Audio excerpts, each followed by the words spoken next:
parti. Heu, du coup, ce matin, on est ensemble pour un webinaire autour de la PS, Jeune, la prestation de services, jeunesse, qui est délivrée par, la l'ECAF, via la CNAF.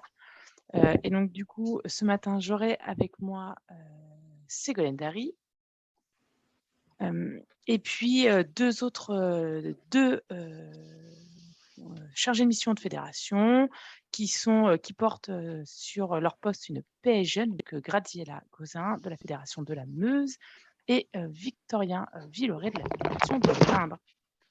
Je vais vous partager mon écran et je vais peut-être laisser la parole à Ségolène pour, se présenter. Oui, merci Aurore. Bonjour à tous. Donc je me présente, Ségolène Dary. Je suis conseillère, politique jeunesse à la Caisse nationale d'allocations familiales. Donc je suis, chargée, entre autres choses, du suivi et de la mise en œuvre de la prestation de services jeunes. Donc voilà, j'ai vu qu'il y avait, un certain nombre de CAF connectés, donc je salue tout particulièrement. Donc c'est vrai que la présentation de ce matin, elle a vocation pardon, à rappeler un certain nombre d'éléments, très généraux sur, cette prestation de services jeunes. Donc voilà, pour les CAF, ça va, être, voilà, des informations souvent connues, mais voilà, n'hésitez pas, peut-être à apporter des précisions, à compléter sur, voilà, la manière dont ça se met en œuvre dans vos territoires. Ça pourra enrichir aussi, le retour d'expérience.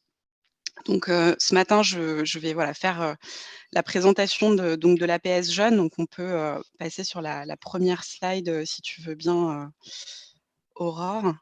Voilà, donc pour, recontextualiser, finalement ce dispositif. Donc c'est un dispositif, qui s'inscrit dans le cadre de la politique jeunesse qui est portée par, la branche, famille de la sécurité sociale, donc composée de la CNAF et des CAF. Donc cette politique jeunesse qui, couvre le public des 12-25 ans et qui, s'articule autour de 2 grands objectifs. Le 1er, un objectif qui est centré plutôt sur le public des adolescents. Donc pour nous, c'est les 12-17 ans. Et donc l'objectif qu'on porte en direction de ce public, c'est, d'encourager leurs initiatives, d'être en soutien de leurs projets, à travers finalement une présence, éducative, dans les territoires, dans les structures, mais aussi sur internet et sur les réseaux sociaux. Donc cet objectif finalement, il se décline à travers, 3 grands dispositifs, un triptyque de dispositifs dont fait partie l'APS jeune, mais qui, s'articule avec, également donc, le dispositif Innov Jeunes que vous connaissez, probablement sous, le nom de peut-être, les bourses d'initiative, jeunes, qui sont financées dans le cadre des fonds publics et territoires, l'axe 3 plus précisément du fonds public et territoires. Et qui s'articule également avec le dispositif des promeneurs du net, dont vous avez certainement entendu parler, dispositif qui vise à, mettre en place une présence éducative sur internet. Donc en complément, de l'accompagnement qui est fait dans les structures en présentiel. Donc c'est ce triptyque, voilà, de dispositifs, forme en fait, les leviers au service, voilà, de la politique, que l'on porte en direction des adolescents. Donc ce qu'il faut dire peut-être rapidement, pour bien comprendre, cette politique jeunesse, donc c'est une politique qui s'inscrit dans la continuité, des actions des CAF en direction, de l'enfance. Et donc la PS jeune, elle vient, aussi en complémentarité, du soutien aux accueils de loisirs via la prestation de services ALSH. Mais je vais revenir un peu plus, un peu plus tard dans la présentation sur l'articulation plus précise entre, prestation de services, ALSH et PS jeunes. Du coup, Donc peut-être juste avant Ségolène, puisqu'on n'a pas précisé, si vous avez des questions, on vous laisse les noter dans le chat, parce que vous êtes, très nombreux, ou de lever la main et on fera une partie de questions-réponses après la présentation de Ségolène. Voilà, excuse-moi. merci. Donc on peut passer sur la slide suivante pour présenter, voilà, les pour rentrer plus dans le détail sur la présentation de cette prestation de service. Donc cette prestation de service jeune, elle a été créée, en 2020. Donc c'est un dispositif, assez récent, après une expérimentation qui a duré pendant 3 ans.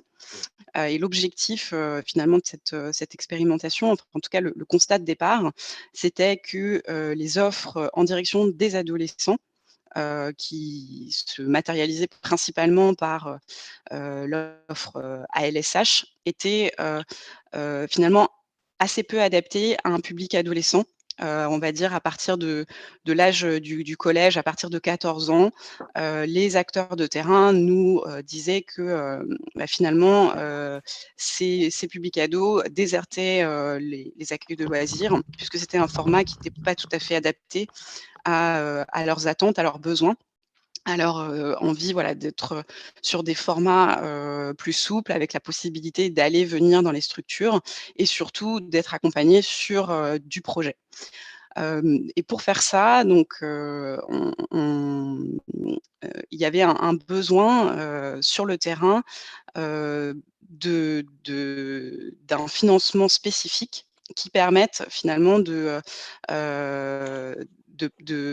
financer dans les structures des postes d'animateurs qualifiés qui soient en mesure de porter, des projets, on va dire plus adaptés en direction du public ado. Donc c'est comme ça c'est de là qu'est venu, voilà l'expérimentation PS Jeunes et la généralisation de la PS Jeunes. L'objectif, c'était bien de faire évoluer l'offre en direction des adolescents pour pouvoir, voilà, leur proposer, une offre d'accompagnement qui soit beaucoup plus adaptée à leurs attentes.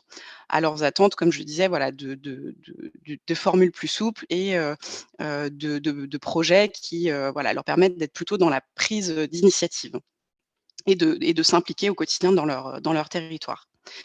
Donc c'est, voilà, une prestation de service qui permet, vraiment d'être, dans je crois qu'on a perdu, Aurore, mais je pense qu'elle va se reconnecter. Moi, malheureusement, je ne suis pas sûre de pouvoir partager le support. Bon, on va attendre qu'Aurore se reconnecte peut-être. Je vais continuer la présentation. Donc, l'APS Jeunes, voilà, l'objectif, c'est vraiment de pouvoir financer des projets qu'on a appelés à haute qualité éducative, donc pouvoir renforcer vraiment, l'offre en direction du public ado. Donc le principe de cette prestation de service, c'est que c'est un financement, qui est délivré par les conseils d'administration des CAF sur la base d'un agrément, qui est délivré, au projet. Agrément donc qui s'appuie sur le cahier des charges national de l'APS Jeunes que vous pouvez retrouver, en ligne sur l'espace partenaire du CAF.fr, et je vous remettrai, le lien, d'accès dans la barre de discussion. Et donc, les projets qui sont agréés doivent répondre à ce cahier des charges, et les objectifs du cahier des charges, c'est, voilà, de pouvoir, porter des projets, comme je disais, adaptés aux attentes des jeunes, des projets qui soient innovants, qui soient, voilà, fondés sur, un accueil plutôt souple, des formules itinérantes hors les murs. Le modèle, nous, dont on a beaucoup parlé, et qu'on essaye de vraiment développer et valoriser, c'est le modèle, des Fab Labs, par exemple, ou des tiers-lieux, spécifiquement jeunesse, qui nous semble, voilà, apporter, des formules, plutôt intéressantes et adaptées, finalement, aux attentes des ados. Donc le cahier des charges liste un certain nombre de critères d'éligibilité que je vais, repréciser dans la suite de ma présentation. Mais ce qu'il faut dire, dans un premier temps, c'est que, cette éligibilité à l'APS Jeunes, elle n'est pas conditionnée, enfin, en tout cas, elle est moins conditionnée à la nature de la structure, qu'au projet qui est porté par la structure ou le service.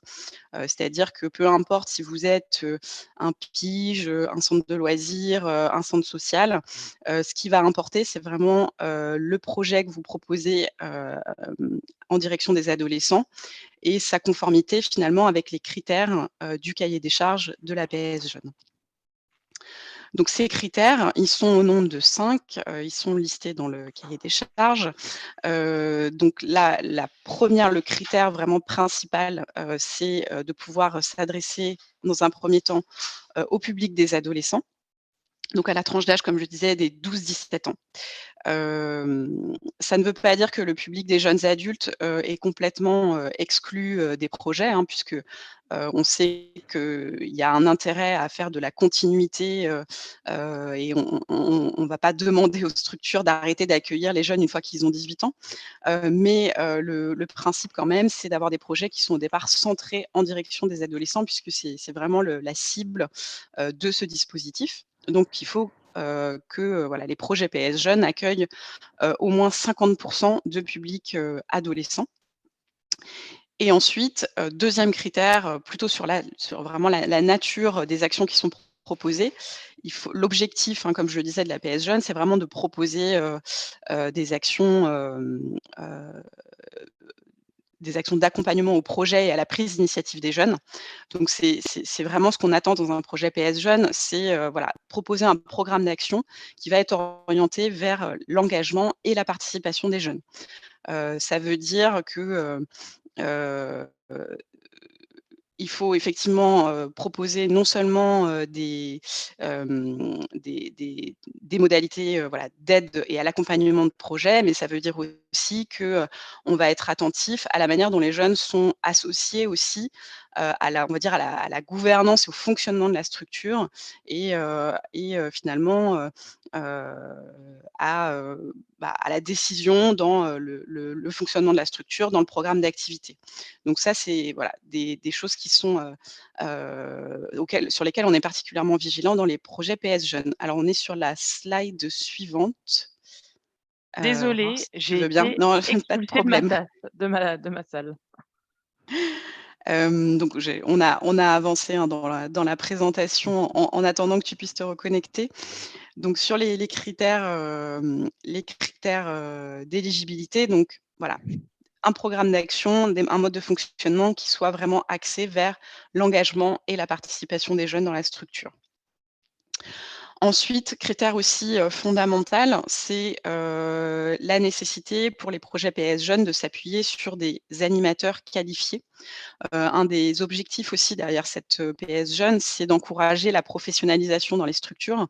Comme je le disais, l'objectif finalement de porter des projets, comme on l'a dit, à haute qualité éducative, et ben, il s'associe forcément à, un objectif de professionnalisation, de qualification dans les structures puisque, voilà, monter, accompagner des projets de ce type, ça nécessite, voilà, un socle de compétences qui, voilà, pour nous, est sanctionné par un diplôme, de niveau 4 au minimum. Donc un diplôme, de l'animation ou du travail social, voilà, de niveau 4 au minimum. Donc c'est, le plus souvent, voilà, le diplôme qu'on retrouve le plus souvent, c'est le BPJEPS, mais il y en a d'autres, qui sont, voilà, aussi listés dans le cahier des charges, national. Donc ça, c'est un critère qui est vraiment important pour nous, auquel, sur lequel on est, voilà, très strict, parce que, encore une fois, notre ambition derrière la PS Jeune, c'est vraiment de porter des projets de qualité et d'encourager cette professionnalisation, cette montée en compétences, des professionnels. Donc on ne transige pas trop sur ce diplôme, même si voilà, on sait que, dans le contexte actuel et c'est pas vraiment nouveau, mais c'est encore plus prégnant aujourd'hui, on sait que voilà, sur le terrain, il y a des grosses difficultés de recrutement. Mais c'est pour ça qu'il y a une forme de souplesse aussi, qui est apportée dans la PS Jeune. C'est-à-dire peuvent être valorisés dans la PS Jeune les animateurs qui sont titulaires des diplômes ou qui sont en formation pour l'obtenir. Donc c'est-à-dire que si un professionnel, voilà, est recruté en contrat de professionnalisation ou d'alternance, voilà, il est éligible aussi, à la PS Jeune. Alors de préférence, s'il n'est pas seul dans la structure, c'est mieux. S'il y a un animateur titulaire, dans la structure, c'est quand même mieux. Voilà, mais en tout cas, cette possibilité, est offerte, et ça permet, voilà, d'assouplir un petit peu les choses. Hem, Autre critère, d'éligibilité, c'est la capacité du projet à mobiliser des partenaires locaux et à s'inscrire, dans un écosystème, d'acteurs, au niveau territorial. Heu, c'est important aussi, on est très vigilant que les projets, voilà, fonctionnent pas, on va dire en vase clos, mais qu'il y ait une vraie ouverture sur le territoire. L'objectif aussi des projets PS Jeunes, c'est, de bah, d'encourager finalement l'émergence et la structuration d'une vraie politique jeunesse à l'échelle des territoires. Donc pour ça, on demande voilà, à ce que les projets PS Jeunes soient vraiment mobilisateurs de l'ensemble des acteurs ressources du territoire dans voilà, l'ensemble des champs, que ce soit les acteurs du sport, de la santé, du logement, etc. Et enfin, dernier critère important, puisqu'on est quand même la branche famille, donc c'est important pour nous. On soutient la jeunesse, on soutient aussi les familles, donc il faut que les projets PS Jeunes aussi, d'une manière ou d'une autre, associent les familles, les parents, qu'il y ait une place voilà, dans les projets pour le lien avec les parents. Ça peut être voilà, des choses assez simples, hein, comme l'information simplement aux parents, l'information régulière des actions qui sont faites dans les structures, ou voilà, la restitution auprès des parents, voilà, des projets qui sont portés quotidiennement, enfin tout au long de l'année avec les jeunes. Donc voilà, en synthèse, les grands critères, je vais dire principaux de l'APS jeune. Alors je reviens peut-être sur un point qui est dans la slide et sur lequel j'ai pas insisté, c'est la question du numérique et la place du numérique dans les projets PS jeunes. Comme je vous l'ai dit en introduction du webinaire, pour nous, la PS jeune, elle s'articule avec le dispositif des promeneurs du net. Donc le dispositif promeneurs du net, hein, qui, je le rappelle, vise à proposer une présence éducative sur Internet en complément de ce qui est fait dans les structures. Et donc, dans le cahier des charges de la PS Jeunes, vous le verrez, on demande à ce que les projets et les animateurs PS Jeunes intègrent progressivement le dispositif des promeneurs du net. Pour nous, il y a une vraie complémentarité, une vraie logique du coup à articuler les choses, puisque voilà, être présent sur les réseaux sociaux auprès des jeunes permet de faire levier pour mobiliser les jeunes aussi dans les structures. On l'a vu pendant la période du confinement, hein, mais c'était le cas aussi avant, mais pendant le confinement, ça a été particulièrement saillant puisque beaucoup de structures étaient fermées. Le fait que les animateurs soient présents en ligne a vraiment permis de maintenir le lien avec les jeunes. Donc voilà, pour nous, c'est important que les projets PS Jeunes intègrent cette dimension du numérique et de la présence éducative en ligne. Est-ce que du coup, on est obligé de devenir promeneur du net pour obtenir la PS jeune? Oui, effectivement, alors pas immédiatement, c'est pas forcément un prérequis au moment de l'agrément, mais quand, la structure, dépose son projet et elle s'engage, pendant la durée enfin, avant le terme de l'agrément à, intégrer la démarche promeneur du net. Voilà. On a 2 questions en lien avec, cette slide, Ségolène sur, du coup, les difficultés de recrutement et donc parfois difficile à mettre en œuvre l'APS faute de candidats diplômés. Et puis une deuxième question dans le chat, qui est, est-ce qu'il faut avoir l'avis de la SDJES? Donc ça, je sais pas, c'est Céline Fita qui pose la question, Oui. donc j'imagine que c'est pour, les qualifications? Alors pour la SDJ alors si la SDJES, oui, je veux bien une précision sur la question. Est-ce que c'est, au sujet de Oui, la c'est déclaration ACM? Céline Fita de la CAF de Perpignan, service Bonjour. départemental de la jeunesse, de l'enfance et du sport, hein, pour ceux Mmh. donc, qui ne connaissent pas, c'est ce qu'on appelait avant, ben, je ne sais plus de quel nom, mais enfin, depuis qu'il y a eu Les regroupement, DDCS? voilà, la Les DDCS, DDCS. service, voilà. Mais depuis que ce service est regroupé avec l'éducation nationale, le nom a changé. Donc, nous, on a une pratique dans le département qui est très, très, très ancienne. Tous les ACM, qui soient pour les petits ou pour les ados, ont l'autorisation donc de fonctionner de jeunesse et sport au titre de ACM. Et d'ailleurs, dans notre département, tous les accueils d'adolescents étant reconnus ACM et pratiquant enfin, un certain nombre de règles nécessaires à l'octroi de la prestation de service à LSH, ils l'aperçoivent tous.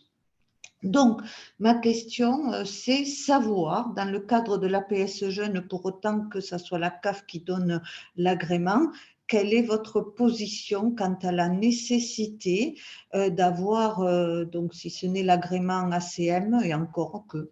pourquoi pas, l'appréciation des services de jeunesse et sport pour les raisons liées notamment à la sécurité au sens large, puisque Jeunesse et Sport a la responsabilité donc de vérifier quand il s'agit des ACM un certain nombre de choses, dont par exemple le casier judiciaire.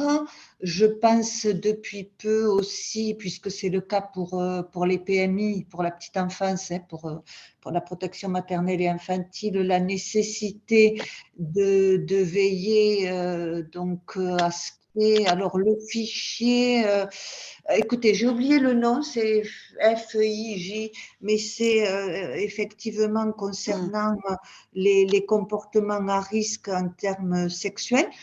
Voilà, donc les CAF n'ayant pas compétence pour vérifier certaines choses liées donc à la personnalité, on va dire, hein, des agents qui œuvrent auprès des jeunes. Moi, ça m'interroge donc de donner un agrément sans avoir ces éléments qui, malheureusement, effectivement, on sait bien que ça peut arriver.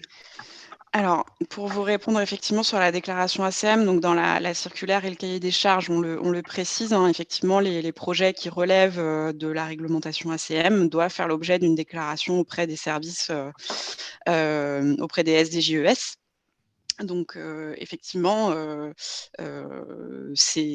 notre position, c'est que c'est mieux. Voilà, que les projets PS Jeunes fassent l'objet d'une déclaration ACM qui soit déclarée soit à LSH ou accueil de jeunes. Le format accueil de jeunes, la réglementation accueil de jeunes est plus compatible, enfin en tout cas plus proche en tout cas des attendus de la PS Jeunes. Donc Oui, chez nous, effectivement, oui, ils ne veulent là-dessus, pas en donner de ce type. C'est pour ça qu'on est ouais. tous sur ACM. Je sais qu'effectivement, il y a des pratiques un petit peu différentes en fonction des territoires. Certains SDJUS peuvent être un peu, on peut dire, réticents à délivrer des agréments accueil de jeunes. Pour autant, enfin, le financement PS Jeunes, il est compatible aussi avec des structures qui sont en déclaration ALSH.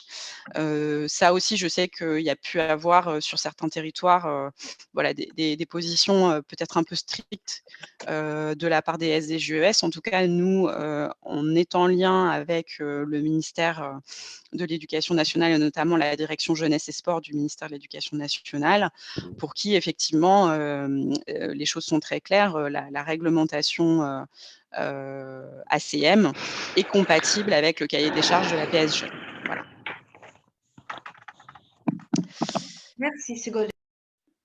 Je vous en prie.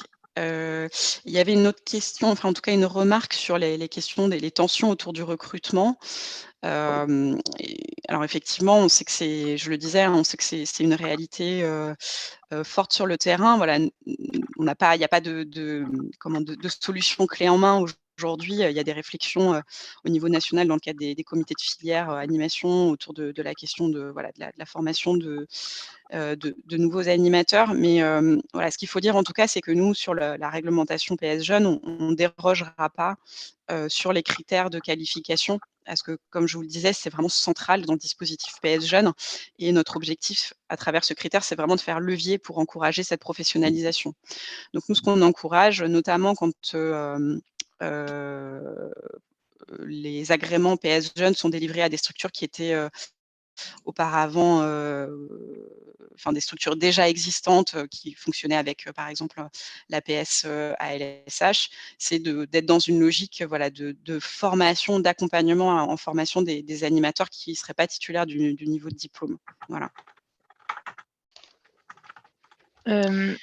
Est-ce qu'on continue sur les questions ou est-ce qu'on avance? Est-ce que je termine la présentation et on revient sur les questions après? Parce que j'ai encore 2 petits points à voir. Alors, on peut faire les 2 petits points, puis après, on a pas mal de questions qui commencent à arriver, effectivement.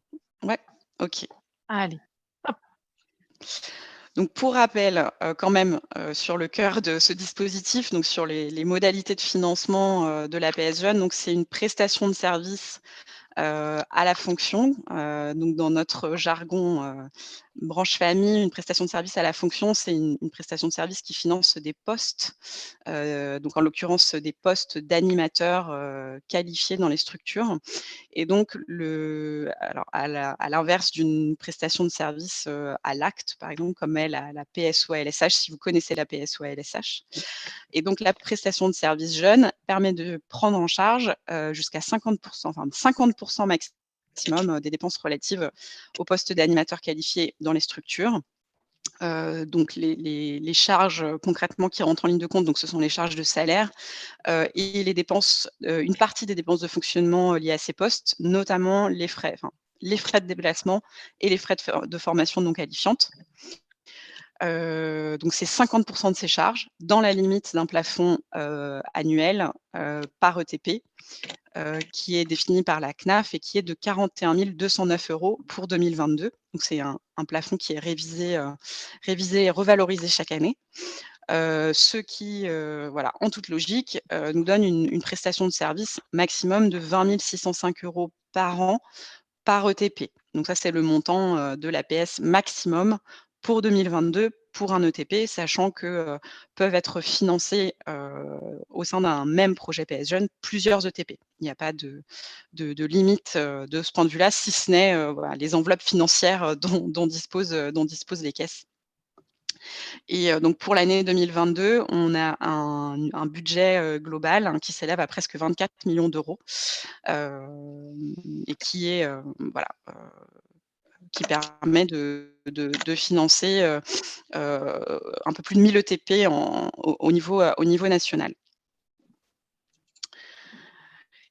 Et pour terminer du coup cette présentation, avant de revenir sur vos questions, il y a un point que je voulais aborder qui est souvent l'objet de questions et d'interrogations, y compris au sein de notre réseau, c'est la question de l'articulation avec la prestation de service ALSH, puisque souvent, les porteurs de projets, qui demandent à être agréés PS Jeunes sont déjà titulaires de la PSO ALSH, donc se pose la question de l'articulation entre les 2 financements.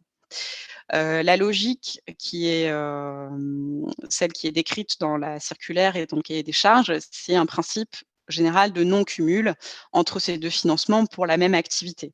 Donc pour la même activité, c'est-à-dire voilà, un projet qui s'adresse en direction qui s'adresse aux adolescents de 12 à 17 ans.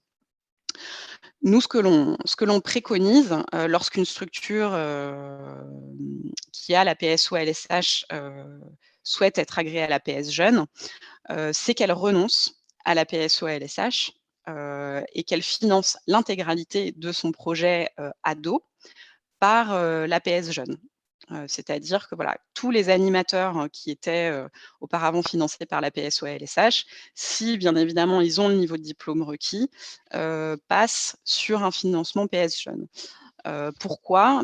Parce que ça nous semble déjà plus logique dans la question de l'articulation entre les différentes offres au sein de la structure, que tout soit articulé au sein d'un même projet. C'est-à-dire que renoncer à la PSO-ALSH ne veut pas dire qu'on renonce, par exemple, à des modalités d'accompagnement qui vont être plus, on va dire, et je le dis de manière pas du tout péjorative, plus occupationnelles.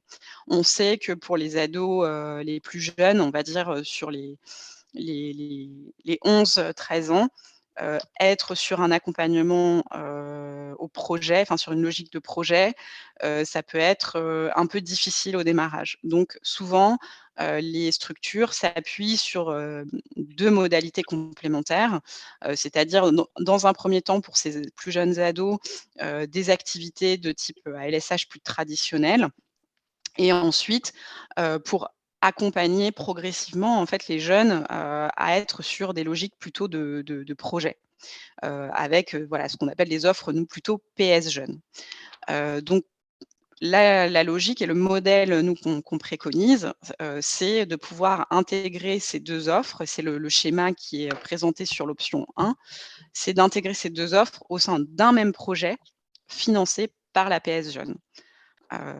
C'est aussi plus simple du point de vue de la gestion, de l'articulation, enfin par exemple la déclaration des données quand vous avez, un seul financement, vous ne déclarez vos données qu'une seule fois à la CAF et pas 2, ça a aussi des vertus en termes de simplification.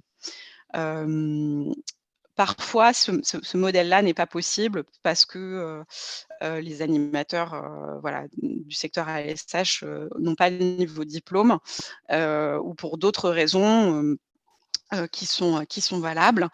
Donc dans ces cas-là, il est aussi possible, d'avoir pour un même, secteur adolescent, une offre ALSH, les 2 offres ALSH, les 2 offres pardon, ALSH et PS Jeunes, financées d'une part par, l'APS ou ALSH et d'autre part par l'APS Jeunes. Mais c'est un modèle qui, pour nous, doit rester, à la marge et plutôt transitoire. L'objectif étant, comme je vous disais, d'aller plutôt sur l'option 1, c'est-à-dire, un secteur, des activités ados, financées plutôt dans le cadre, de la PS Jeunes et un seul projet, une seule PS. Voilà. Merci. Je termine juste la présentation avec, une petite, ressource que je ne vais pas commenter, mais j'ai mis dans la dernière, slide du PowerPoint, la cartographie des projets, PS Jeunes qui sont financés en 2021. Ça vous donne, une idée, aujourd'hui des projets qui peuvent être, sur vos territoires, et financés par la PS Jeunes. Donc c'est, 958 projets agréés, sur l'année 2021. Voilà. Merci, Ségolène.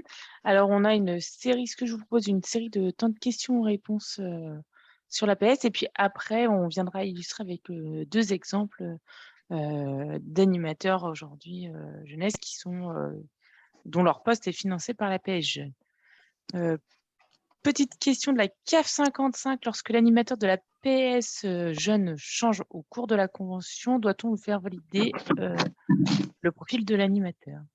Ah oui, mais on est sur des questions très Technique. techniques et internes, CAF. Je reviendrai, vers vous en direct, pour cette question sur les conventions. Question sur, alors CAF 74, toujours la CAF. Du coup, c'est pour le diplôme, peut-on valider un BPGEPS sans tenir compte de la spécialité ou faut-il seulement prendre en compte les spécialités indiquées dans le cahier des charges? Alors les spécialités, qui sont listées dans le cahier des charges, elles ne sont pas, exhaustives, hein, effectivement, heu, on a listé, les principaux diplômes, pour nous, éligibles à la PS Jeunes, mais ce n'est pas, ça représente pas l'exhaustivité de ce qui est éligible. Donc effectivement, quand un animateur a le BPGEPS, il y a d'autres spécialités que celles qui sont listées dans le cahier des charges qui peuvent être intéressantes. Donc c'est pas excluant, non. On a une question, de la fédération, Famille rurale de Maine-et-Loire. Peut-on demander une PS jeune pour un animateur déjà en poste et la PS jeune peut-elle être mobilisée pour l'embauche d'un cordeau, dans le cadre d'un classe? Alors, pour ce qui est de demander la PS jeune pour des animateurs déjà en poste, oui, bien sûr. La PS jeune, elle permet de financer soit, des nouveaux projets innovants, qui se créent sur le territoire, soit des projets existants, qui, souhaitent se transformer. Par exemple, un projet, d'accueil ado ou, ALSH ado qui souhaite, se transformer, en secteur, en projet PS jeune. Donc, oui, ça c'est possible. Et alors ensuite sur, l'embauche d'un coordo classe, alors, non, la PS jeune, elle a vocation à financer, les temps d'intervention, sur le projet PS jeune. Et puis on a 2 questions qui se ressemblent, c'est est-ce qu'un animateur peut faire, par exemple, un mi-temps avec la PS jeune et un mi-temps en tant qu'animateur à LSH ou sur une autre mission? Alors oui, c'est ce que j'évoquais sur, quand je parlais de l'articulation entre, PSO ALSH, et PS jeunes. Hem, donc nous, ce qu'on préconise, c'est, quand on a un animateur, qui fait de l'ALSH ado, c'est qu'il soit financé intégralement via de la PS jeune.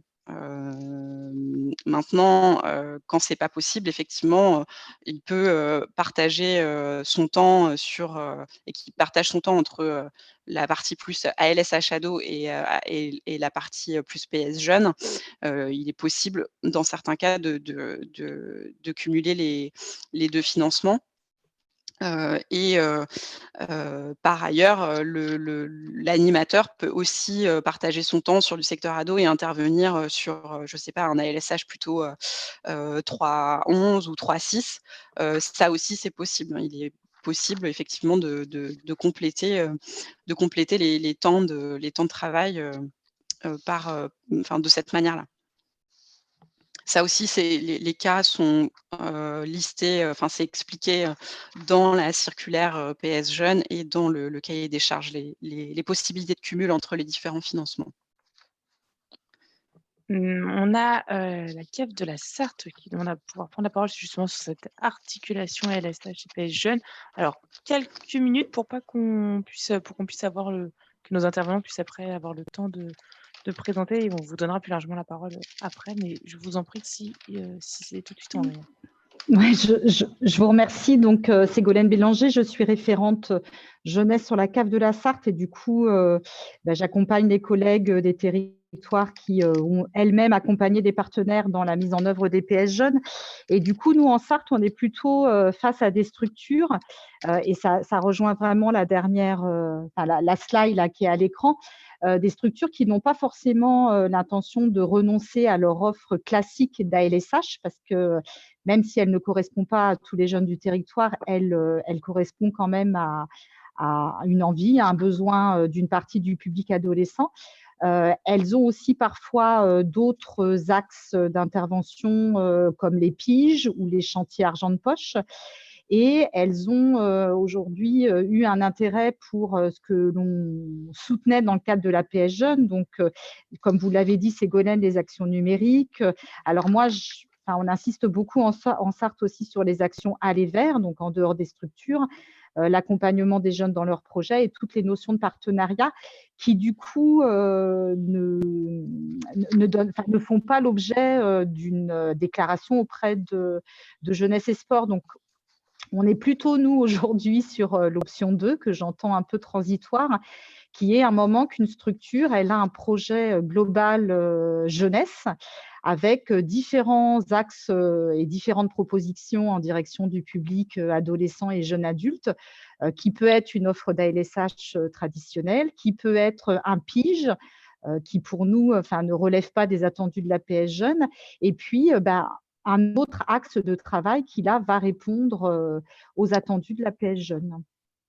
Voilà, c'était juste, je voulais apporter ce témoignage qui fait que, en tous les cas, sur les caractéristiques des porteurs de PS Jeunes en Sarthe. Merci. Merci beaucoup pour ce témoignage. Ce que je vous propose, c'est sauf si Ségolène, tu voulais réagir, c'est de donner la parole à Graziella. Et bien du coup, Graziella, je te donne la parole, je te laisse te présenter. Bonjour tout le monde, je suis Graziella Cossin, animatrice jeunesse pour la Fédération Famille Rurale Départementale de la Meuse et donc porteuse d'une PS Jeune depuis maintenant 4 ans. Ce qu'il y a de bien, c'est que j'ai vu qu'il y avait du monde de la CAF de la Meuse. Alors si je dis des bêtises, n'hésitez pas à me reprendre. C'est parfait. Alors, qu'est-ce que ça a changé dans ma pratique, la PS Jeune? Plus de liberté dans mes actions, plus d'accompagnement individuel et personnalisé, ce qu'on n'avait pas forcément le temps de faire avant parce que c'était pas financé. Donc là, on a vraiment plus le temps d'accompagner les jeunes de manière individuelle et personnalisée. Une réelle dynamique est développée sur la structure, forcément, puisque je suis à temps plein sur le développement de la dynamique jeunesse. Donc, forcément, ça a un impact, ça se voit, ça se ressent dans tout ce qu'on met en place au niveau de la jeunesse. Je n'ai pas précisé que je travaillais dans un tiers-lieu où les jeunes ont vraiment, la jeunesse et les actions jeunes ont vraiment une place importante dans la vie du tiers-lieu. Un tiers-lieu qui est à la fois numérique et culturel et où les jeunes ont vraiment une place importante. Et de nouvelles actions pour lesquelles il était parfois difficile de trouver des financements, je l'ai déjà dit. De quoi je bénéficie grâce à la PS Jeune? Je reviens sur ce que Ségolène disait tout à l'heure, mais on n'a pas forcément insisté dessus. C'est sur les promeneurs du net et le réseau promeneurs du net. Nous, dans notre département, on a la chance d'avoir un réseau promeneurs du net qui fonctionne très, très bien. Et c'est vraiment une vraie chance, quoi. C'est vraiment une vraie opportunité parce qu'on travaille du coup en réseau, en commun avec les autres partenaires, avec les autres professionnels du territoire. Et en plus, ça nous apporte des formations au fur et à mesure qu'on en a besoin, quoi, et ça répond vraiment à nos besoins sur le territoire. C'est vraiment une vraie chance, les promeneurs du net. Et je suis contente que ça soit obligatoire pour la PS Jeune parce que je pense que l'un ne va pas sans l'autre finalement. Et le fait d'être agréé par la CAF PS Jeune et promeneurs du net, effectivement, ça permet d'avoir une certaine crédibilité auprès des partenaires. Ils nous identifient plus rapidement, on est beaucoup plus crédible, on a plus de chances d'intervenir et de créer des partenariats avec quelque chose qui est vraiment un agrément, quoi, quelqu'un que les gens connaissent. Et du coup, Graziella, avant la structure, Ouais. donc toi, tu étais déjà animatrice jeunesse Exact. à la fédération. Du coup, avant la structure était LSH et vous avez quitté la LSH pour vous transformer en PS Jeune. Comment ça s'est construit? Non, pas du tout. Nous, on est à LSH que sur les grandes vacances scolaires, les grandes vacances d'été. Le reste du temps, on n'avait pas d'ALSH, on fonctionnait vraiment sur des projets. Donc, on n'a pas quitté la LSH pour devenir PS Jeune. On est devenu PS Jeune pour pérenniser le poste. Ça nous a vraiment permis de pérenniser le poste. Hop. Du coup, en termes de freins, difficultés aujourd'hui? Alors, ouais, je l'ai cherché parce que franchement, c'est beaucoup plus d'opportunités que de freins quand même, qu'on se le dise, mais il fallait bien en trouver. Et finalement, c'est vrai qu'on part sur les 12-25 ans. En réalité, on touche quand même beaucoup plus les 12-18 ans. Les 18-25 ans, c'est peut-être dans d'autres actions, c'est une autre manière de les approcher et de les accompagner. Par contre, à l'inverse, plus le temps passe et plus on a besoin d'intervenir avec des publics plus jeunes. C'est les 9-11 ans, c'est M1, CM2. C'est des publics qui sont confrontés à beaucoup de choses sur lesquelles on travaille, quoi, les écrans, le numérique, etc. etc. Et ces jeunes-là, on a besoin de tout de suite entrer en contact avec eux et de tout de suite faire de la prévention, les amener dans nos structures, parce qu'arriver au collège, parfois, c'est déjà trop tard, en fait. Et je me dis que peut-être la PS Jeune a vocation à un petit peu diminuer l'âge des jeunes avec lesquels on intervient. Hop. Et du coup, en termes de questions? Les questions aujourd'hui, c'est est-ce qu'on pense à développer un réseau de professionnels PS Jeunes? Alors, nous, on a déjà en Meuse quand même un réseau promeneur du net et c'est déjà très bien, mais on n'est pas encore sur PS Jeunes égale promeneur du net, donc on n'a pas encore tout ce réseau complet. Il faut éventuellement le construire avec qui coordonne le réseau et comment on peut s'échanger des bonnes pratiques, des supports, de nos expériences, etc., etc. Et ensuite, je me dis, est-ce que la PS Jeune a vocation à être modifiée et repensée, puisque vous le faites souvent sur d'autres projets, donc, et comment ça se passera si c'est repensé? Est-ce que nous, on pourra faire partie de la réflexion? Et ma dernière question aujourd'hui, c'est un partenariat avec l'Éducation nationale, c'est-à-dire qu'on a encore du mal aujourd'hui à intervenir dans les collèges, dans les lycées, dans les écoles primaires, puisque a priori, on voudrait aussi intervenir avec auprès des CM1, CM2, cycle 3. Et en fait, malgré l'agrément de la Fédération nationale de support à l'éducation nationale et cet agrément PS Jeunes et promeneurs du net, on a encore du mal à pouvoir entrer dans des structures scolaires. Et ça, c'est vraiment problématique, quoi. C'est vraiment problématique. Est-ce que tu as peut-être un ou deux projets un peu phares qui ont pu être Oui, bien montés sûr. grâce à l'accompagnement que tu as pu faire avec Ouais, j'ai un la petit peu PS Jeune? shifté rapidement pour vous donner un ordre d'idée. Donc la PS Jeune, c'est entre 300 et 450 jeunes qui sont accompagnés chaque année sur notre secteur, sur le secteur de Saint-Mihiel. Et en projet phare, donc il y a des tas d'actions, mais en projet phare, on a mis en place un projet de solidarité où on est parti à Mayotte avec des jeunes. Donc, c'est un projet de longue haleine, hein. C'est des jeunes qui s'investissent sur plusieurs années, qui montent le projet de bout en bout. Ils le pensent, ils le créent, et ils participent à la réalisation du projet, au bilan et à sa promotion même. Donc, c'est vraiment des projets qui sont exceptionnels, quoi. Et là, en ce moment, parce que Mayotte, c'était 2019-2020, là, en ce moment, de 2022 à 2025, on a un projet sur le numérique. Donc, justement, on en parlait tout à l'heure, où là, l'idée, c'est d'apporter des compétences, des réelles compétences aux jeunes pour qu'ensuite, ils puissent les retransmettre de pair à pair, en fait. Donc, le projet va durer 3 ans. Nous, on s'engage à former les jeunes, à leur apporter des compétences numériques à travers plein d'outils. Et ensuite, l'idée, c'est que eux puissent retransmettre ces compétences auprès d'autres jeunes. Et l'idée, ça serait de continuer d'année en année ce truc-là. Donc, on a aussi en partenariat la MSA sur ce projet. Merci, Graziella. Est-ce que il y a des questions? Parce que du coup, j'en vois pas dans le chat. Il y a juste effectivement, un partage d'avis sur l'abaissement au préado, aux grands, au cycle 3. Parce que c'est une question de point de vue, mais je pense qu'ils ne sont pas encore préados.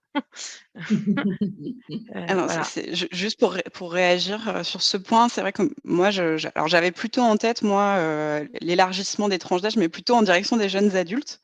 Donc, c'est souvent ce qu'on entend plutôt dans la question de l'ouverture de la PS Jeune. Mais voilà, moi, j'avais pas du tout en tête effectivement cette nécessité d'ouvrir sur des publics plus jeunes, mais je note, c'est intéressant de l'intégrer à la réflexion.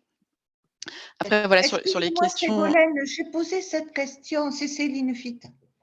Parce qu'on Oui, n'a pas de PSE jeune, vous le savez, mais avec tous les accueils ados que nous avons, on se rend compte effectivement qu'il y a un souhait de la part des grands enfants, on va dire, de pouvoir accéder à des accueils ados parce que ça leur ressemble plus, on va dire, puisque maintenant les pré-ados, par rapport à il y a des années en arrière, ils ont d'autres attentes. Cependant, dès lors qu'il y a des plus petits, c'est les 15 ans qui viennent plus, quoi.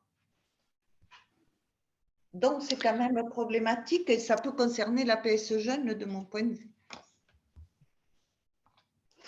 d'accord. Donc, Céline, ce que vous dites, c'est voilà, essayons de garder des offres ciblées plutôt pour chaque tranche d'âge pour éviter parce que Non, vous je craignez sais pas que les ados que désertent les structures où il y a plus c'est le risque, mais il y a une demande de la d'enfants. part des plus jeunes. Peut-être qu'il Voilà. faut Après, aussi que les parents ne sont pas obligatoirement d'accord, y compris parce que l'offre n'est pas la même, parce que dans les ALSH classiques, on a des accueils à la journée avec le repas à midi, etc. Donc, pour les parents, pour qui c'est aussi un mode d'accueil, avant les aspects éducatifs, on va dire, c'est du mode d'accueil, ça ne convient pas. Mais c'est les fédérations d'éducation populaire qui gèrent des ALSH nous le disent aussi, effectivement, sur certains territoires, il y a ce souhait des 10-11 ans d'aller à l'accueil ado. Est-ce que je peux prendre la parole? Je ne Vas-y, sais pas Graziella. comment on fait pour demander la parole, en fait. On peut lever la main, mais vas-y, Graziella. Je lève la main comme ça. En fait, ce que je voulais dire, moi, j'étais pas du tout dans la même optique que de centre de loisirs. Je pense pas du tout à la LSH. Pour moi, la PS Jeune, c'est vraiment presque autre chose que la LSH. C'est vraiment accompagner les jeunes sur des projets. C'est carrément autre chose que la LSH. Et quand je dis qu'il faut descendre l'âge, j'étais plutôt partie sur intervenir dans les écoles peut-être primaires, voilà, auprès des CM1, CM2 pour tout ce qui est prévention, mais pas forcément mélanger les jeunes de tous les âges dans les centres de loisirs. C'était pas à ça que je pensais. Merci, Graziella. Je vous propose. Oui, Ségolène, tu voulais réagir. Juste, non, est-ce que j'ai vocation à répondre aux questions aux interpellations qui sont Comme tu listées le là? souhaites, Si tu le Moi, souhaites, oui, j'avais sinon non. quelques remarques.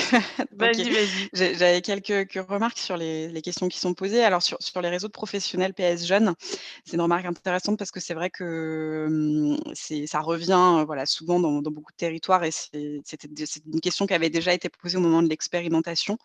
Et il y a effectivement dans certaines CAF qui ont impulsé des réseaux d'animateurs PS Jeunes. Ça existe dans le Rhône, dans la Drôme aussi, et d'autres territoires. Donc oui, c'est des logiques, je pense, qui sont vertueuses et intéressantes. Donc c'est quelque chose que nous, voilà, on a tendance à plutôt encourager. Et il y a des initiatives intéressantes du côté, en tout cas, de ces territoires-là. Donc, peut être intéressant de croiser avec des acteurs de ces territoires. À noter quand même que la PS Jeune, elle finance vraiment les temps d'intervention. Ça, je le dis, elle finance pas de la coordination. Donc, avec la PS Jeune, on peut pas Mmh. financer de la coordination et de l'animation de réseaux. Ça, c'est important de le rappeler quand même. Sur l'avenir de la PS Jeune, bon, c'est vrai que nous, on a une logique d'évolution continue et d'évaluation aussi de voilà, ce que produisent nos dispositifs et comment on peut les améliorer, voilà, plutôt d'amélioration continue de nos dispositifs. Maintenant, c'est vrai que la PS Jeune, c'est un dispositif qui a été lancé en 2020, c'est un dispositif assez jeune. Donc voilà, il faut aussi qu'on voit, qu'on ait un peu de recul finalement, hein, sur ce que produit la PS Jeune telle qu'elle est aujourd'hui, avant d'envisager voilà, des évolutions. Mais en tout cas, voilà, quand on fait évoluer un dispositif, en tout cas, on essaye toujours d'associer les parties prenantes, les professionnels de terrain. Donc là-dessus, oui, effectivement, on veillera de toute façon à vous associer autant que possible si demain des évolutions étaient envisagées. Mais je vous dis encore une fois, pour l'instant, on essaye de voilà, développer cette PS jeune et puis essayer d'avoir autant de recul que possible sur ce qu'elle produit. Et je souscris à ce qui est dit sur la question de la nécessité de faire des partenariats plus importants avec l'éducation nationale. On sait que c'est pas toujours évident, mais il y a des choses qui bougent sur certains territoires et notamment grâce à Preneurs du Net quand même, la question du numérique, permet de nous faire entrer, dans le champ éducation nationale et dans les établissements scolaires. On a voilà, dans certains départements, j'ai le Doubs, les Yvelines, qui me viennent en tête, voilà, des professionnels promeneurs du net dans les établissements scolaires. Donc c'est un bon levier, voilà, pour arriver à faire du lien, mais il y a quand même encore beaucoup de travail, de ce point de vue, je suis d'accord avec vous. On a, Voilà pour, mes remarques. on a une petite question qui m'a été posée juste à moi, alors du coup, j'en fais partager, le groupe. Est-ce que la démarche d'une PS jeune doit être intégrée dans la présentation d'un PEDT? Est-ce que la PS jeune doit être intégrée à un PEDT? Ouais, Pas forcément, non. exactement. Non, il n'y a pas d'obligation de ce point de vue. Du coup, ce qu'on vous propose, c'est, de passer au deuxième témoignage, à Victorien, qui nous vient de la Fédération de l'Indre. Victorien, je te laisse te présenter, nous dire, d'où tu viens, ce que tu fais et tout ça. À toi la parole. Eh bien, bonjour à tous. Est-ce que l'on m'entend correctement du coup? On t'entend très bien. Super. Donc bonjour à tous. Donc je m'appelle Victorien Villeray-de-la-Motte. Je travaille à la Fédération Famille Rurale de l'Indre en tant que chargé de mission et référent jeunesse. Moi, je suis arrivé donc à la fédération en janvier 2021 et avant cette date-là, il n'y avait aucun poste qui était dédié à la dynamique jeunesse. Suite au départ d'une salariée à mi-temps, la fédération a pu du coup construire un poste avec une moitié de temps sur chargé de mission sur la vie associative et loisirs enfants jeunesse, donc plus, les centres de loisirs, et surtout 50% qui est dédié maintenant à la jeunesse. Et donc, c'est ce qui anime 50% de mon poste. Du coup, je l'ai rajouté aussi sur la diapo, mais depuis 2022, on bénéficie aussi sur ce poste-là d'un fonds Job Jeune. Donc, l'objectif de la fédération était réellement de partir sur un nouveau service en me mettant sur différentes missions, mais en lien avec la dynamique jeunesse sur le département de l'Indre. Mes différentes missions. Alors, tout d'abord, nous, on avait un comité jeunes départemental qu'on a toujours, que l'on suit, que l'on accompagne. C'est un groupe de jeunes qui existe depuis déjà plusieurs années, qui a déjà réalisé plusieurs actions, que ce soit avec différents thèmes, que ce soit numérique, écologique, sportif, enfin voilà. Donc, on continue à les accompagner. Mais là, on est plus maintenant sur un groupe avec des jeunes qui ont entre 18 et 25 ans. Donc, on essaye quand même de le renouveler petit à petit pour partir sur de nouvelles idées. Ensuite, donc, développement local de la dynamique jeunesse, c'est-à-dire qu'on essaye d'accompagner des groupes locaux que l'on n'avait pas avant, depuis janvier 2021. Donc, j'en reparlerai tout à l'heure, mais on a réussi à construire deux groupes de jeunes et on est en train d'en construire un troisième où là, on fait de l'accompagnement de projets en fonction de leurs envies et de leurs besoins. Développement des partenariats locaux autour de la jeunesse. Donc, sur le département de l'Indre, on a déjà pas mal d'acteurs jeunesse et on essaye d'intégrer du coup ces petits réseaux. Donc, on est en train de développer ça également avec, comme tout à l'heure le disait Graziella, donc je la rejoins, sur le dispositif Promeneur du Net. Ça nous aide énormément aussi. Veille sur les appels à projets jeunesse. Donc ça, c'est une mission que m'a donnée la fédération aussi, de pouvoir suivre tout ce qui pouvait se passer et du coup ensuite pouvoir les relancer à nos groupes locaux en fonction de leurs projets. Et la dernière, donc j'en ai parlé rapidement, donc la participation au dispositif Promeneur du Net pour une veille éducative en effet sur les réseaux sociaux. Nous, ce poste, donc, ça a été une réponse à nos associations locales. C'était une demande de leur part pour favoriser l'implication des jeunes dans leur association et également pour redynamiser un petit peu les services qu'eux, ils pouvaient proposer au niveau local. Sur cette slide, moi, je suis plus parti sur les 18 mois écoulés avec les projets qu'on a pu mettre en place. Donc, depuis mon arrivée et du coup, depuis l'ouverture surtout de ce poste-là. Excuse-moi. Il n'y a pas de mal. Donc, tu peux encore relancer. Le premier projet qu'on a mis en place, donc c'est des activités jeunesse itinérantes. Donc, on a pu proposer à nos associations lors de la période estivale 2021 des journées d'activités avec différents thèmes où les bénéficiaires du coup étaient les jeunes de 11 à 17 ans. Donc en 2021, on a pu avoir 100 jeunes bénéficiaires et 60 en 2022. Ensuite, on a mis en place des journées rencontres jeunesse. Donc, ces journées, ça permettait aux jeunes de faire une demi-journée sur une activité précise qu'on choisissait avec l'association locale et une autre demi-journée où on faisait de l'accompagnement de projet, c'est-à-dire qu'on se mettait dans une salle et en fonction de leurs envies, on prenait les ordinateurs, les tablettes, les portables et on commençait déjà à construire un projet avec eux pour mettre, on va dire, le premier pas à l'étrier. Et ensuite accompagner toujours ce groupe de jeunes s'ils avaient envie d'avoir une continuité à ça. Ensuite, on a mis en place des journées festives jeunesse, donc c'était des journées directement dans les associations. Si l'association le souhaitait, on organisait une journée avec plusieurs activités, plusieurs thématiques, que ce soit pareil sur l'écologie, sur le sport, sur la sécurité. Les jeunes avaient la possibilité de venir autour d'un plan d'eau et de participer à plein d'activités. Une dizaine d'activités environ à chaque fois autour du plan d'eau, ce qui nous permettait, nous, de prendre contact avec eux et aussi à l'association d'être vus comme acteurs jeunesse locale. J'en ai parlé tout à l'heure, mais on a donc réussi à créer 2 groupes de jeunes sur notre département et bientôt un troisième. Sur les 2 qu'on accompagne, on a réussi à finir le premier projet qui était un séjour de 2 jours à Paris. Donc, on a réussi à le finir là, en octobre dernier. Ils ont fait plusieurs animations tout au long de cette dernière année pour obtenir assez de financement pour leur journée. Et on a réussi à passer nos 2 jours en octobre.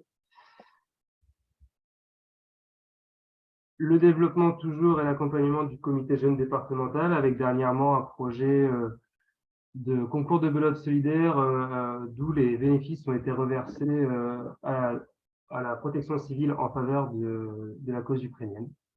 Donc, pareil, on continue l'accompagnement. Et le dernier projet, un peu plus gros, on va dire, on a mis en place l'été dernier, enfin cet été, un séjour ado pour 14 jeunes, où on est parti à la base de plein air de Saint-Jean-de-Mont, donc en Vendée. Pourquoi on est parti sur ce projet? Tout simplement parce que nous, dans l'Indre, on a très peu de séjours et très peu de séjours, surtout pour les adolescents. Donc, on a voulu lancer ce projet-là et ensuite pouvoir le relancer à nos associations l'année prochaine pour que ce soit directement les associations qui l'organisent.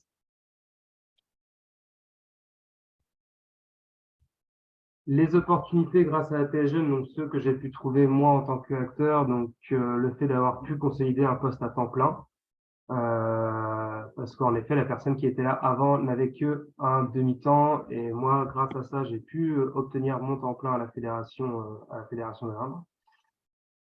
Avoir du temps dédié pour le développement de la dynamique jeunesse parce que ça prend énormément de temps, surtout si on veut pouvoir le développer pas que au sein de la fédération, mais au sein de nos associations. Une visibilité en tant qu'acteur jeunesse dans le département avec l'intégration de différents réseaux. Nous, dans l'Indre, par exemple, l'Amiral n'était pas du tout vu comme un acteur jeunesse. On avait d'autres thématiques, on avait d'autres services, mais pas la jeunesse. Donc, on commence tout juste à vraiment être vu comme acteur et c'est vraiment intéressant car on est vu en tant qu'acteur par les jeunes, mais également du coup par les autres acteurs du département. En effet, le développement d'un service supplémentaire de la fédération. On a d'autres services qui fonctionnaient très bien, mais la jeunesse était vraiment une décision aussi de notre conseil d'administration suite à la demande des associations locales. Donc, un service supplémentaire à la fédération, ce n'est pas trop. Et moi, à titre personnel, ça me permet aussi le départ en formation sur un DEGEPS pendant 2 ans. En effet, je suis titulaire d'un DPGEPS et ma direction m'a proposé du coup de continuer un peu ma formation. Et donc, grâce à ça, je peux partir en DEGEPS pendant 2 ans. Les difficultés, j'ai un petit peu peiné aussi à chercher. J'en ai trouvé qu'une. Pour moi, maintenant, c'est le manque de temps au vu de l'évolution de notre dynamique jeunesse dans l'Indre parce que du coup, ça évolue très vite. Je pense même dans le bon sens d'ailleurs, heureusement. Mais maintenant, il nous manque du temps. Merci, Victorien. Moi, du coup, j'avais une question, directement pour toi. Est-ce que, du coup, aujourd'hui, c'est la fédération, qui porte la PS Jeune. Est-ce que ça donne l'envie aux associations, qui sont peut-être, enfin, pour les plus grosses, celles qui sont plus structurées, d'aller vers ce type de démarche et pour pouvoir, avoir, au sein de leur structure, quelqu'un qui pourra porter directement la dynamique jeunesse? Alors, actuellement, c'est des discours ou des échanges qu'on n'a encore pas eu avec nos associations et on n'a encore pas eu de retour de leur part par rapport à ça. Par contre, c'est pas impossible que dans l'avenir, ça arrive parce que sur le département, on accompagne 25 accueils de loisirs et sur ces 25 accueils de loisirs, il y en a beaucoup, enfin, il y en a pas beaucoup, mais il y en a quelques-uns qui souhaitent quand même développer leur offre jeunesse, leur offre ado. Donc, ça peut arriver. En effet, on a une association qui sont intéressées par ce dispositif.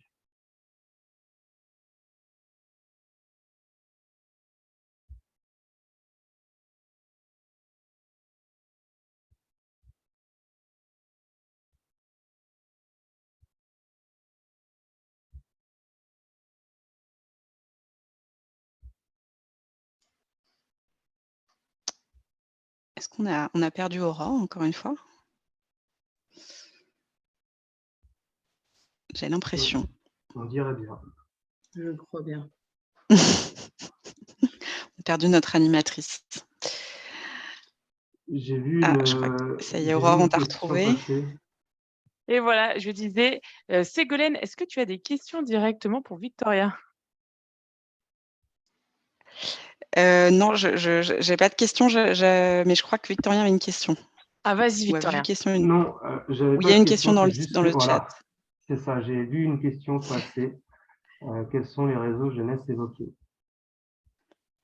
Alors moi, sur mon département, quand je parle de réseau jeunesse, on a un réseau qui est assez important, qui s'appelle, alors le réseau d'acteurs jeunesse. C'est pas très dur, leur âge. Et en fait, donc dans ce réseau, on a plusieurs acteurs de tous nos territoires. Ça veut dire que ça nous permet d'avoir des liens avec la CAF, avec Jeunesse et Sport, ça c'est sûr, mais également avec les animateurs des territoires. Alors je vais dire, nous c'est la Brenne, enfin du nord, du sud, de l'est et de l'ouest du département, et surtout de connaître les activités, les animations qu'ils vont mettre en place.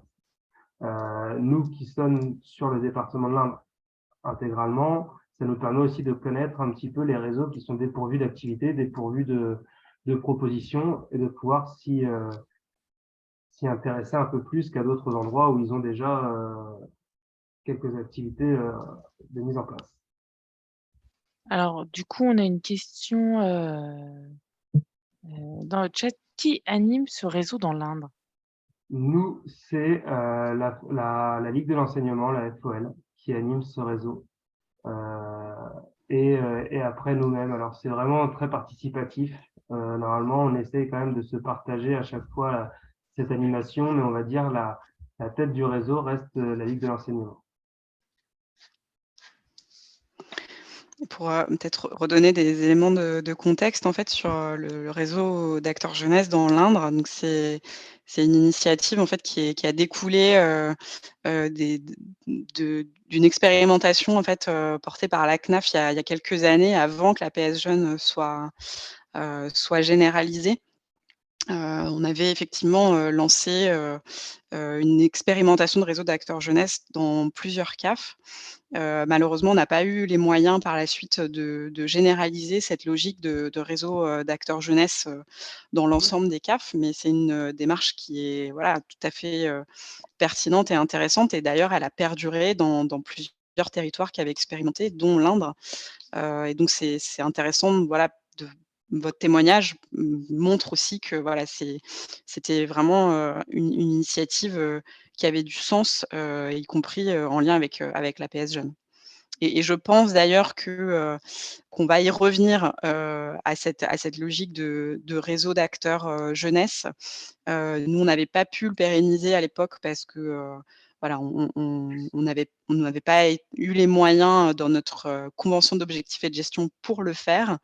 Mais j'ai l'impression que voilà, du côté de l'État, les choses et notamment en lien avec la stratégie pauvreté, cette question de l'articulation, de la mise en réseau des acteurs jeunesse, revient un petit peu. Voilà. Merci Ségolène. Est-ce qu'il y a d'autres réactions, des questions? C'est le moment ou jamais.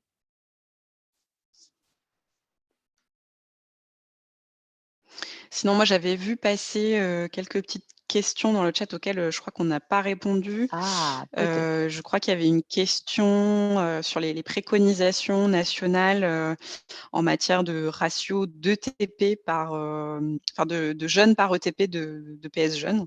Ah, Alors, question un peu précise, mais mais qui peut avoir son importance. Alors non, il n'y a pas de préconisation dans la circulaire et dans le cahier des charges sur le nombre de jeunes qu'on doit accueillir par ETP.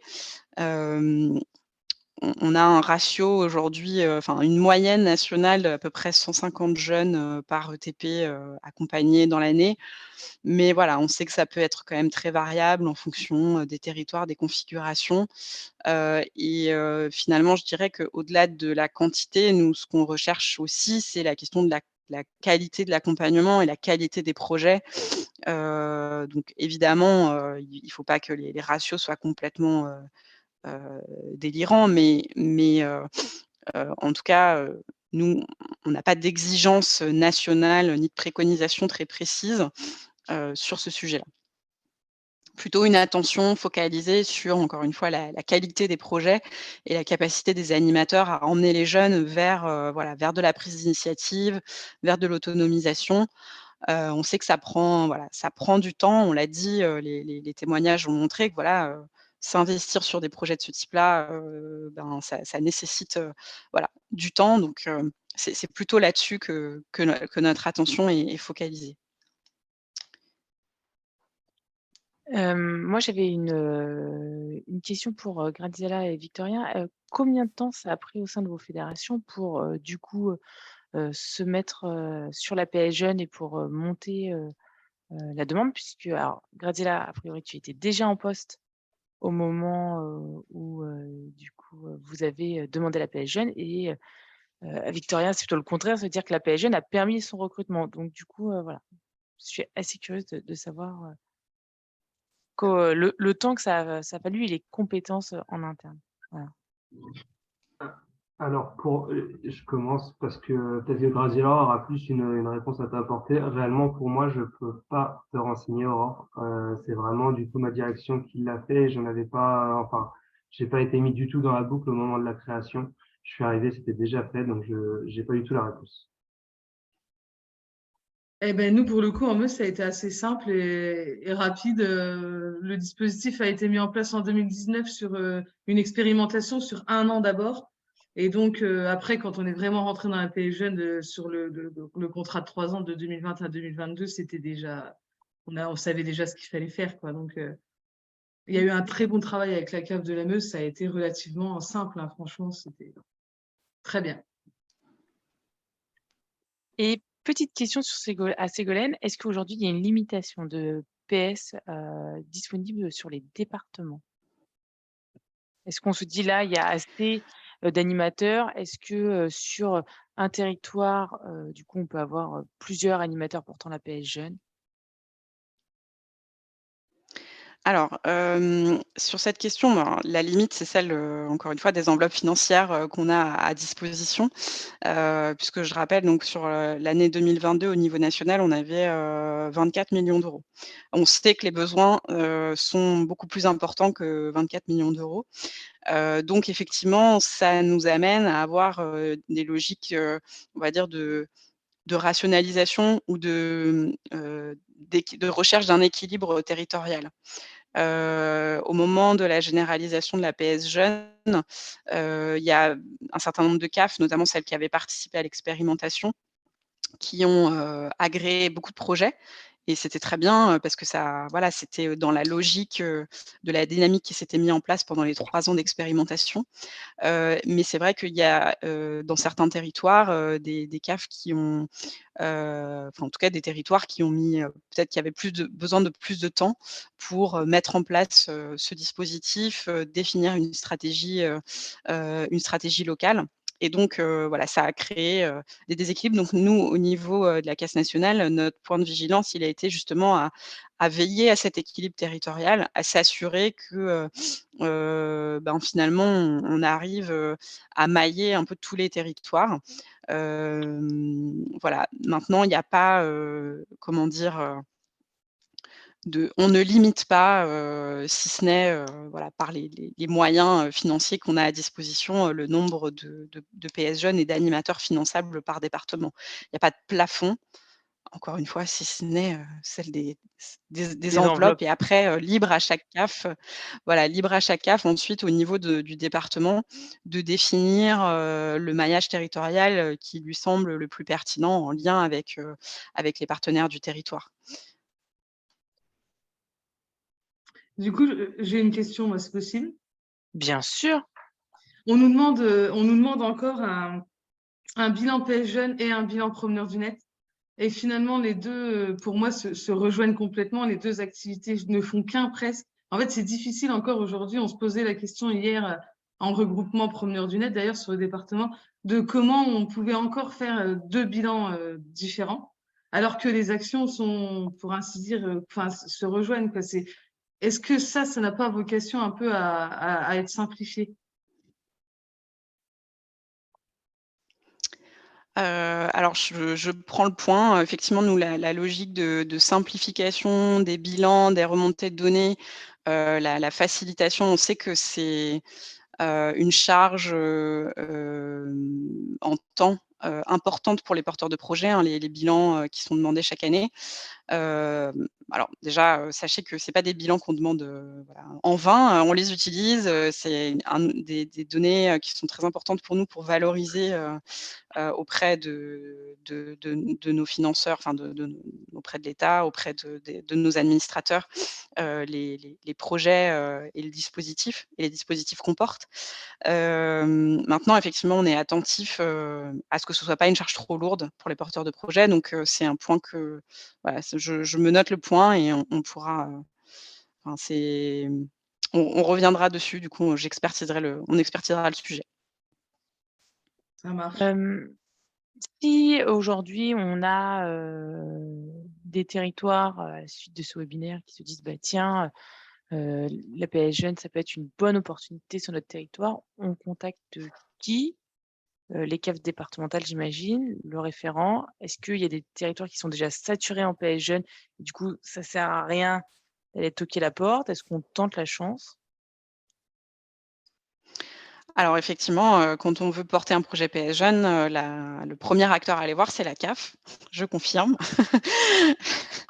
Je pense qu'il faut toujours, voilà, se manifester, alors après effectivement, comme je disais, les moyens, ne sont pas extensifs donc en fonction des territoires effectivement, il peut y avoir des moyens disponibles et ou pas ou moins. En tout cas, ça vaut toujours le coup de se rapprocher de la CAF. Voilà, après, ce que j'ai pas précisé, c'est qu'en fonction des CAF, voilà, il y a des modalités, de déploiement de la PS Jeune qui peuvent être un peu différentes. Certaines CAF fonctionnent par des logiques d'appel à projets. Donc là, en général, voilà, il y a des appels à projets chaque année, au niveau départemental. Donc ça permet aux porteurs de projets intéressés de se positionner. Dans certaines cases, c'est pas le cas, c'est des logiques, on va dire, plus, j'allais dire, plus où la cave va être plus dans une logique de prospection, en fait, directement auprès de partenaires, connus ou moins connus. Mais voilà, dans tous les cas, si vous avez un projet PS Jeune, contactez votre CAF. Merci Ségolène. Est-ce qu'il y a des questions, des prises de parole?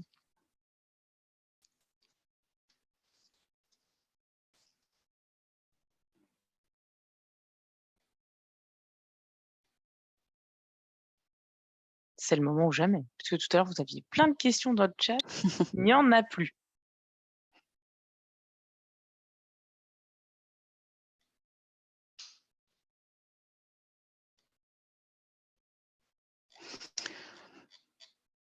Bah, en tout Alors, cas, moi, je remercie les 2 intervenants, les 2 témoignages, heu, des porteurs de projets qui sont intervenus parce que c'est vrai que ça illustre, pas mal ce que la PS Jeune peut apporter. Enfin, nous, on en est vraiment convaincus, mais c'est important de, voilà, de le dire et de le valoriser.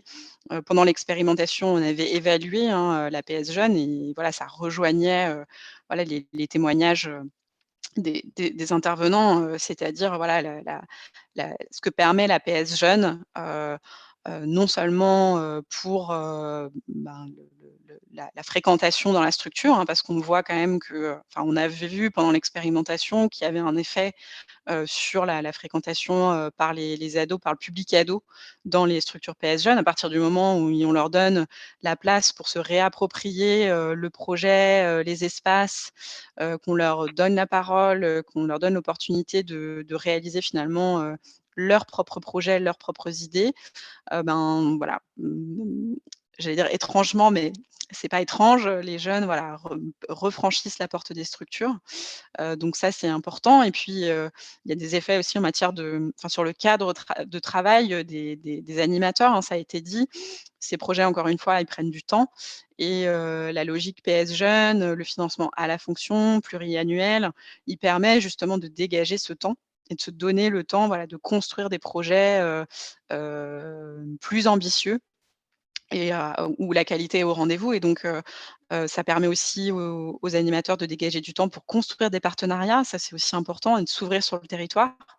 Ça limite le turnover, dans les structures puisque quand on améliore le cadre de travail aussi des animateurs, quand on leur permet d'être recrutés en CDI et cetera, ben, finalement et que, on donne du sens aussi, au travail de l'animateur, ben, finalement ça permet aussi de conserver, enfin de limiter le turnover et je pense que dans les territoires, notamment les territoires ruraux, c'est un point, particulièrement important à souligner.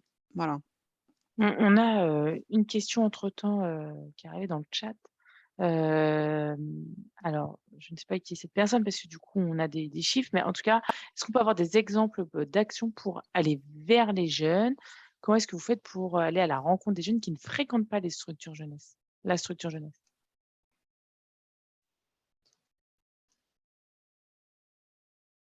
Et quel est le fonctionnement de votre tiers-lieu? Donc je pense que c'est pour toi, Graziella, quand même. J'y vais. Je prends mon courage à deux mains et je réponds à cette question. L'idée, c'est justement, d'où ma demande de tout à l'heure d'avoir un partenariat avec l'Éducation nationale, c'est de pouvoir aller directement dans les collèges pour se présenter, se faire connaître et avoir devant nous tous les jeunes du territoire, pour le coup, puisqu'ils sont tous là. Mais sinon, à l'heure d'aujourd'hui, comme on n'a pas ce partenariat, on rencontre les jeunes à diverses manifestations qui ont lieu sur le territoire. Donc, on se déplace beaucoup pour aller les rencontrer directement là où ils sont. Je vais aussi souvent, c'est tout bête, mais les mercredis après-midi sur le skatepark ou sur la place de la ville, parce que voilà, ils sont là. Et donc, on y va, on va discuter avec eux. Et après, le tiers-lieu, il fonctionne comment? Enfin, c'est un tiers-lieu, donc la définition même, c'est qu'il y a de multiples actions pour tout public. Et donc, on a énormément de publics qui fréquentent la structure.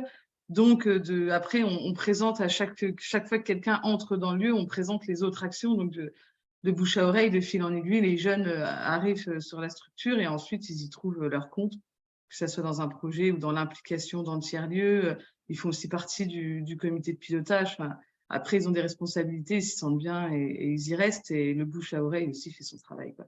Et le travail de promeneur du net aide beaucoup aussi à sensibiliser les jeunes à ce qu'on fait. Voilà.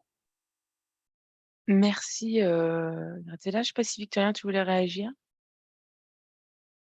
Non, après, je suis totalement d'accord avec Graziella. Nous, on est plus partis, alors pour pouvoir les capter, on était partis au tout début sur des activités avec nos activités jeunesse itinérantes, on va dire sur des activités de consommation pour avoir déjà un premier contact avec eux, pour pouvoir être déjà reconnus à leurs yeux comme acteurs jeunesse et ensuite, en ayant eu ce premier contact, pouvoir les accompagner sur leurs projets.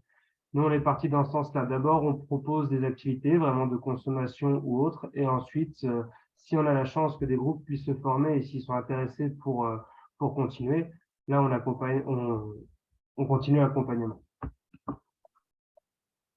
Merci. On a dans le chat, du coup, la collègue de la CAF de la Sarthe qui témoigne aussi de partenariat avec les clubs sportifs, du territoire qui sont fréquentés par les jeunes.